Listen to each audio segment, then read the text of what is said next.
In today's brief video, I want to share with you guys 3 simple tips to increase your chances of quitting cannabis by 137%. And yes, that number is an exact statistic. Tip number 1 is going to be educating yourself on the topic of addiction. In order to solve a problem, we have to understand what is causing that problem and why it exists in the first place. Once we understand the problem that we're facing, in this case, addiction, whether it's to cannabis, nicotine, pornography, gambling, it doesn't really matter, then we can start to rewire our brain and deconstruct our current thought patterns to become fully recovered from that substance use. I did this. I educated myself through reading books, and these are my 4 favorite books that I've read. Book number 1 is Dopamine Nation by Dr. Anna Lembke. This book does an incredible job at explaining how addiction changes the brain, and then she provides very simple tips and tricks to start to rewire those pattern and habit loops in the brain. Book number 2 that I would recommend reading is Alan Carr's Easy Way. He's written a book, The Easy Way to Quit Cigarettes, The Easy Way to Quit Cannabis, The Easy Way to Quit Alcohol. These books do a fantastic job at helping you devalue the substance. When I consumed cannabis, nicotine, cigarettes, vapes, it was because I had some level of perceived value in the continued use of that drug. This book does an excellent job at deconstructing that perceived value.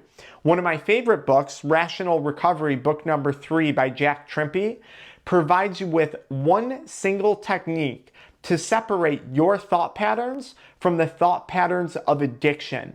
This is a great book, and the technique that he teaches you in it can be applied anywhere. Anytime you get a craving, anytime you think you're about to relapse, this book provides you with techniques to prevent that from happening.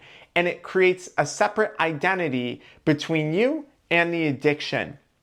The Freedom Model, which might be one of the most important books to read out of these 4, is about escaping the addiction recovery and treatment model trap. Okay, it goes into detail about all the lies that we've been told, that addiction is a disease, that recovery is a lifelong process, that moderation is impossible. The Freedom Model does a fantastic job at emphasizing the power of choice. This book goes out of its way to empower the reader when it comes to making that decision whether or not they want to continue consuming cannabis, alcohol, tobacco, pornography, gambling, whatever it is you're struggling with. I have helped literally thousands of people quit cannabis over the years, and I put together a free training on that you can find with the link in the video description, so check that out. Tip number 2, is going to be accountability. So when you're quitting cannabis, I want you to think about it as the same way someone losing weight is starting a new diet. What does someone do when they start a new diet or an exercise regimen? They weigh themselves on a scale. Now they do that for 2 reasons. It helps to hold them accountable to their weight loss, but it also helps to keep them motivated, because when you're losing weight and building muscle, you can literally watch that progress occurring on a scale. And I would encourage people who are quitting cannabis to do the same thing at home, okay? One of our channel sponsors, Exploro, offers a highly sensitive 3-level urine test kit that tests cannabis concentrations in the urine at 20 ng per ml, 50 ng per ml, and 100 ng per ml. This literally allows you to track your detox, which can help to hold you accountable, it can help to keep you motivated, and it can provide valuable insight into some of the symptoms that you may be feeling as you're going through cannabis withdrawal and cannabis detox. When I work with people one-on-one, we're always encouraging them to track their THC detox, because it helps me determine what they're experiencing, whether or not those symptoms make sense. Now, you could also look into things for accountability like groups, but I highly recommend that you join a goal-oriented group. When I decided to quit smoking weed and quit using tobacco products and quit vaping and quit watching porn, I wasn't in a cannabis recovery group. I wasn't in a Sex Addicts Anonymous group. I wasn't in Alcoholics Anonymous. I joined groups on YouTube and how to grow my chiropractic business and how to grow my social media. I joined public speaking events and groups to help me become a better public speaker. I had goals in mind. Many of my goals were business oriented and relationship oriented. and those were the groups that I joined. Quitting substances is not about the drug. It has nothing to do with the drug. It has to do with reclaiming your time, your health, your wealth, your energy, your motivation, your marriage, your relationship. So focus on those things when you stop. Don't make substance quitting a drug about drugs. Otherwise, you're just going to be constantly obsessing over the drug. And then lastly, if you check out our free training, you can learn a little bit more about our one-on-one coaching programs. Last tip for you guys would be the mindset. And then I have a bonus tip after this one, actually. I got one more after this. When you're going through cannabis withdrawals, a little cognitive behavioral therapy technique for you, view the withdrawals for what they actually are. They are proof that your body is still physically able to detox this poison. And withdrawal and those crazy dreams and the cravings and the irritability and the initial lack of joy, anhedonia, all of that is signals that your brain is starting to rewire and heal. This is not something you should fear. This is something that you should celebrate. You can one-up that by viewing withdrawal not only as you getting stronger, like a character in a video game, your power bar is going up, but rather the death of addiction. Withdrawal is addiction's last-ditch effort at trying to suck you back in, and you're not going to fall for it if you have the correct mindset. I want you to focus on what you stand to gain back and not what you're giving up. If you feel like you're giving something up, that means that you still have perceived value behind using cannabis or alcohol or pornography or gambling. And if you feel like you're giving something up, you have the wrong mindset and it's going to make quitting very difficult. I want you to focus on the things that you're going to gain back. And I want you to focus on the steps that you need to take to gain back or build upon those things after you quit using cannabis. This is typically rooted in your why.